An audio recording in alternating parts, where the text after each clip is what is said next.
Greece has avoided an immediate catastrophic default on its debt after private creditors strongly backed a plan that leaves the path clear for a new international bailout. The finance ministry in Athens says well over 80% of private creditors have agreed to a bond swap deal. Under the rules, the unwilling minority may be forced to accept it. The result should mean that Greece receives €130 billion from the EU, European Central Bank and International Monetary Fund.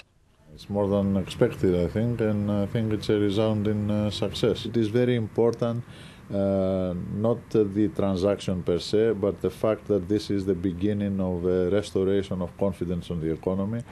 In order to cut the national debt drastically, private investors are accepting huge losses in exchange for new bonds. On the streets, some are angry at what they see as one rule for the government, another for ordinary people.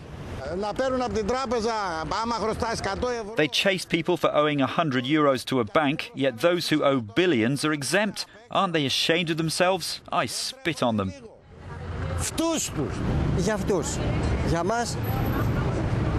It's good for them, but what about us? Nothing. Everyone looks out for himself.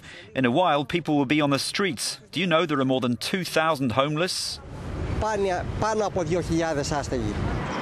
The unemployment rate is twice the Eurozone average. More than half of young people are out of work. Austerity measures ordered by international creditors have fueled many people's anger.